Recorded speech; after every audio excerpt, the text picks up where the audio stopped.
In 2004, a Vietnamese farmer named Tran Van Hao did something that made his neighbors think he had lost his mind. He ripped out his rice paddies. Every single one, 3 generations of his family, had grown rice on that land. His father had grown rice, his grandfather had grown rice. In Vietnam, rice was not just a crop, it was identity. Tran planted cactus instead, not just any cactus, a climbing cactus with triangular green stems that looked like something from another planet. A cactus that produced fruit so strange, so alien, that most Vietnamese had never seen one. His neighbors laughed. His family questioned his sanity. Local agricultural officials warned him he was making a terrible mistake. 10 years later, Tran Van Hao was a millionaire. The cactus he planted produced fruit that sold for $5 each in American supermarkets. Fruit that cost him pennies to grow. Fruit that Western consumers had suddenly decided was exotic, healthy, and worth paying premium prices for. By 2020, Vietnam had become the world's largest exporter of this fruit. A country that had never grown it before 1990 was suddenly shipping over 1 million tons per year. Farmers who had struggled growing rice were building mansions, growing cactus. The fruit is called dragon fruit in English, pitaya in Spanish, Than Long in Vietnamese, which means green dragon. Americans pay $7 per fruit at Whole Foods. They believe it is rare, difficult to grow, something that can only come from distant tropical farms. This is a lie. Dragon fruit grows from cuttings, free cuttings. A single cutting from a neighbor's plant roots in weeks and produces fruit within 2 years. The cactus survives drought, neglect, and poor soil. It grows on walls, on fences, on dead trees. It needs almost nothing except sunlight. A fruit that costs $7 at the supermarket could be growing in your backyard for the price of a single cutting from anyone who already has one. So why don't Americans grow it? Why do nurseries charge $50 for a plant you can propagate for free? Why do garden centers tell customers it won't survive their climate when it survives in climates far harsher? Why has one of the easiest fruits on earth to grow been positioned as an exotic luxury? Today, we are opening the file on the dragon fruit conspiracy, the $7 fruit that costs pennies to produce. The plant nurseries charge $50 for that, propagates for free. And the reason why one of the simplest crops on earth has been made to seem impossible. If this knowledge matters to you, subscribe and hit the bell. Every like and share preserves what they tried to erase. The vault is open. The story of dragon fruit begins in the jungles of Central America, long before anyone called it a dragon. The Aztecs knew it as pitahaya, a word that meant scaly fruit in their language. The cactus grew wild across Mexico, Guatemala, and Nicaragua. It climbed trees, wrapped around rocks, spread across anything that would support its weight. The fruit was sacred. Aztec priests consumed it during religious ceremonies. They believed the bright pink flesh contained the fire of the gods. The tiny black seeds, thousands of them in each fruit, represented the stars of the night sky. To eat pitahaya was to consume the cosmos. When Spanish conquistadors arrived in the 1500s, they encountered the fruit and sent samples back to Europe. Spanish botanists were fascinated but confused. The plant was a cactus but climbed like a vine. The fruit was covered in scales like a dragon but tasted like a delicate melon. Nothing in European botany had prepared them for it. The Spanish named it pitaya dragon, dragon fruit. The name stuck, but the Spanish did something more important than naming it. They transported it. In the centuries of colonial trade that followed, Spanish ships carried pitaya cuttings across the Pacific. They planted them in the Philippines, their colony in Asia. From the Philippines, the cactus spread to Malaysia, Thailand, Indonesia, and eventually to Vietnam. The French colonial administration introduced dragon fruit to Vietnam in the late 1800s. They grew it as an ornamental plant, a curiosity for colonial gardens. The idea that Vietnamese farmers might cultivate it commercially never occurred to them. For nearly a century, dragon fruit remained a novelty. A strange cactus that grew in a few gardens produced unusual fruit and attracted attention from no one. Then the world changed. In the 1980s, health consciousness swept through Western consumer markets. Antioxidants became a selling point. Exotic superfoods became premium products. Acai from Brazil, goji berries from China, pomegranate from Persia. Wealthy consumers would pay extra for anything that promised health benefits and came from somewhere far away. Dragon fruit had both. The fruit contained significant amounts of vitamin C, vitamin B, iron, and magnesium. The red-fleshed varieties contain betalains, the same antioxidant compounds found in beets. The fiber content supports digestive health. The seeds provide healthy fatty acids. None of these benefits are exceptional.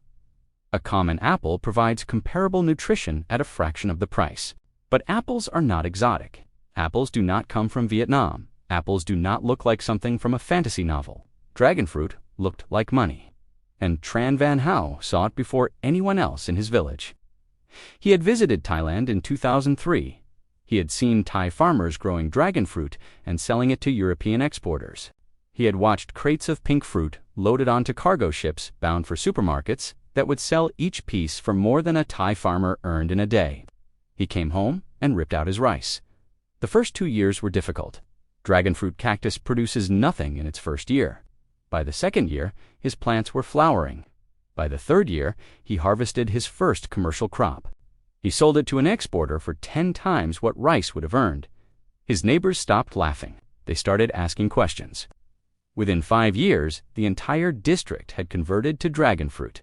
Within 10 years, the entire province. Within 20 years, Vietnam dominated the global market. The Vietnamese success reveals everything the Western nursery industry does not want you to know. Dragon fruit is absurdly easy to grow. The plant is a cactus.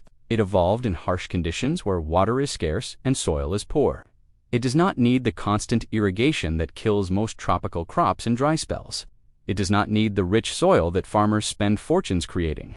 Give it something to climb, some occasional water, and sunlight. That is all.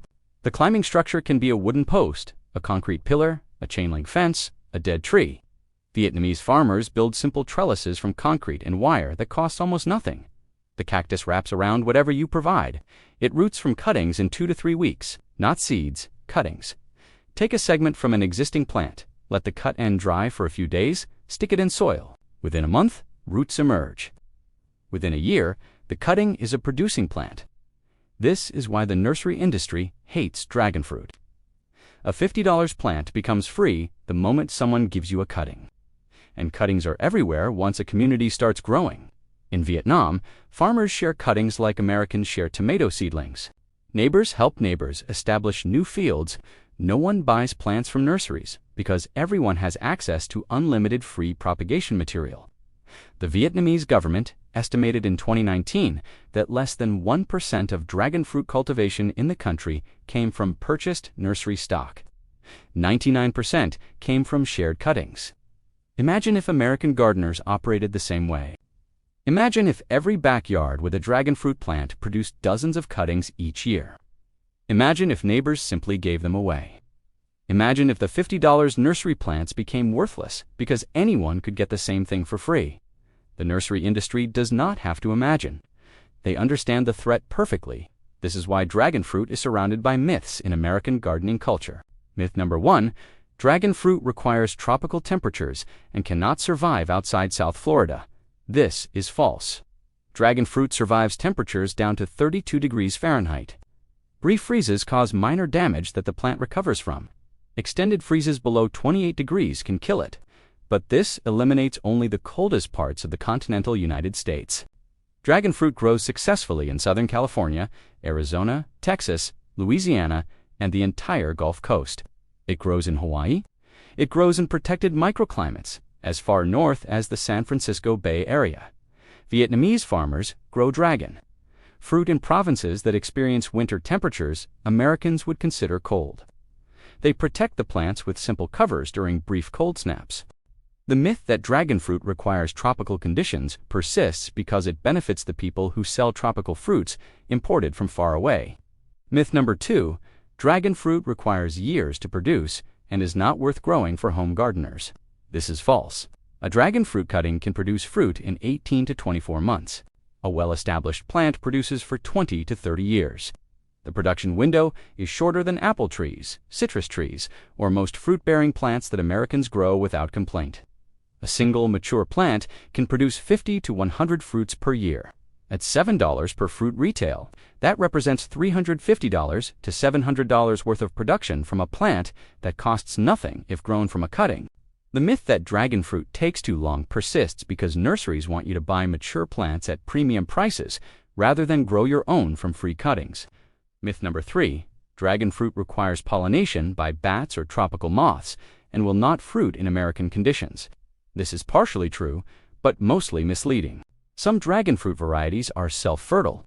They pollinate themselves and produce fruit without any assistance. Vietnamese farmers prioritize these varieties precisely because they eliminate pollination uncertainty. Other varieties require cross-pollination but can be hand-pollinated in 30 seconds per flower. The flowers open at night and remain open until mid-morning. You simply take a small brush, collect pollen from one flower, and transfer it to another. Children can do it. The myth that dragon fruit requires exotic pollinators persists because it makes the fruit seem more difficult and more foreign than it actually is. Every myth serves the same purpose: keep Americans buying rather than growing. The economics of dragon fruit reveal how this suppression works. In Vietnam, dragon fruit sells at the farm gate for approximately 50 cents per kilogram. That is around 23 cents per pound. 23 cents. By the time that fruit reaches an American supermarket, the price is $7 to $10 per fruit. Each fruit weighs roughly 1 pound. The markup is 3,000%. Who captures that markup? Not the Vietnamese farmer. The farmer receives less than 3% of the retail price. The other 97% goes to exporters, importers, shippers, distributors, and retailers. This is the business model that domestic dragon fruit production would destroy. If Americans grew dragon fruit in their backyards, in their community gardens, in their small farms, the import market would collapse. The 3,000% markup would disappear. The people currently capturing $6.77 of every $7 fruit would capture nothing. These are not small numbers. The United States imports approximately 30,000 tons of dragon fruit annually. At an average price of $7 per pound, that represents over $400 million in retail sales. $400 million per year, from a fruit that American gardeners could grow in their backyards. From a plant that propagates for free. The import industry does not want you to know that dragon fruit is easy. The nursery industry does not want you to know that cuttings are free. The retail industry does not want you to know that the exotic fruit on the shelf could be growing on your fence. They need dragon fruit to remain foreign. They need it to remain mysterious. They need it to remain something that arrives on a ship from Vietnam rather than something that grows in your yard. The suppression is not conspiracy in the sense of secret meetings and written plans. It is simpler than that. It is the natural result of economic incentives. No one with money benefits from telling you that dragon fruit is easy. So no one with a platform tells you, but the information exists for anyone who looks. The Vietnamese transformation proves what is possible. In 1990, Vietnam produced essentially zero dragon fruit. The cactus grew in scattered gardens as an ornamental curiosity. By 2000, production had reached 50,000 tons. By 2010, it exceeded 500,000 tons. By 2020, it exceeded 1 million tons. Vietnam now produces more dragon fruit than all other countries combined. This did not happen because Vietnam had special advantages in soil or climate. The Mekong Delta, where most production is concentrated, is not significantly different from South Florida or South Texas. It happened because Vietnamese farmers recognized an opportunity that American farmers have been discouraged from seeing. Tran Van Hao, the farmer who ripped out his rice paddies in 2004, is now one of the wealthiest agricultural producers in his province. His neighbors who laughed at him now grow the same crop. The entire regional economy has transformed around a cactus that costs nothing to propagate. American equivalents exist. California farmers could convert marginal avocado land to dragon fruit and increase profits. Florida farmers could diversify citrus operations with dragon fruit hedgerows. Texas ranchers could grow dragon fruit on fence lines that currently produce nothing. None of this happens because the agricultural extension system, funded by industries that benefit from the status quo, does not promote it. But the status quo is fragile. All it takes is enough backyard gardeners growing enough dragon fruit to shift the culture. All it takes is enough cuttings shared between enough neighbors to make the nursery prices irrelevant. All it takes is enough people recognizing that a $7 fruit can be grown for free. The plant itself is trying to help you. Dragon fruit produces new growth segments constantly during warm months. Each segment can become a cutting. A single mature plant can provide dozens of cuttings per year without any reduction in fruit production. The cactus wants to spread. It has evolved to spread. The only thing stopping it from covering America is the myth that it cannot survive here. If you live in USDA zones 9 through 11, dragon fruit will grow for you. That includes most of California, Arizona, Nevada, Texas, Louisiana, Mississippi, Alabama, Florida, Georgia, and South Carolina. It includes Hawaii and Puerto Rico. If you live in zones 7 or 8, dragon fruit will grow in containers that you bring indoors during winter freezes. The plant tolerates container culture well. If you live in colder zones, greenhouse production is possible and profitable. The fruit commands high enough prices that heating costs can be justified. Growing dragon fruit requires less effort than growing tomatoes. Find a cutting, any cutting. Ask on social media. Check local gardening groups. Find the one person in your area who already grows dragon fruit and ask for a segment. In most regions, someone has one. Let the cut end dry for 3 to 5 days. This prevents rot. Then plant it in well-draining soil, either in the ground or in a pot. Water sparingly. Cacti die from overwatering far more often than from neglect. Provide something to climb, a wooden post, a concrete pillar, a sturdy trellis. The cactus will wrap around whatever you offer. Wait. In warm months, growth is rapid. In cool months, the plant rests. By the second summer, flowers will appear. The flowers are spectacular, enormous white blossoms that open at night and fill the air with fragrance. If your variety is self-fertile, fruit will set automatically. If not, hand-pollinate in the morning before the flowers close. Use a small brush, transfer pollen between flowers. It takes seconds. Harvest when the fruit color is fully developed and the wings on the skin begin to wither slightly.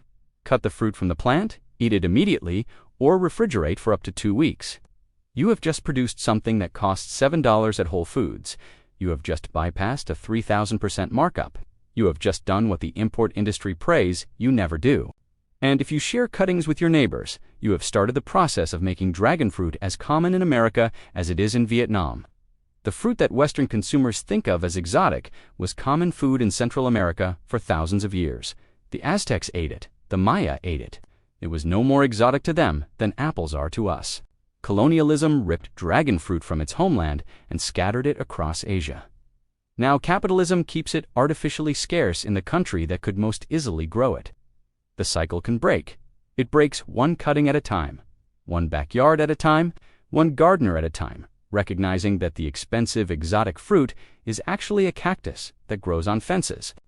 Tran Van Houw did not have access to the internet when he decided to grow dragon fruit. He did not have YouTube tutorials or gardening forums. He had the observation that a fruit selling for dollars abroad could be grown for pennies at home. He acted on that observation and changed his life. You have access to more information than Tran Van Houw could have imagined.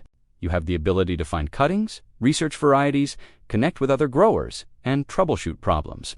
The only thing you lack is the belief that it is possible. That belief was taken from you by industries that profit from your ignorance, by nurseries that charge $50 for plants that propagate for free, by importers that capture 3,000% markups, by a gardening culture that defines exotic as impossible. Take the belief back. $7 fruit is growing in Vietnam right now. It costs the farmer pennies.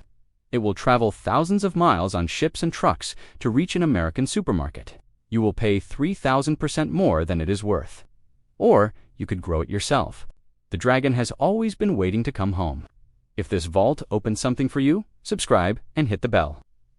Every like and share preserves what they tried to erase. The next vault opens soon.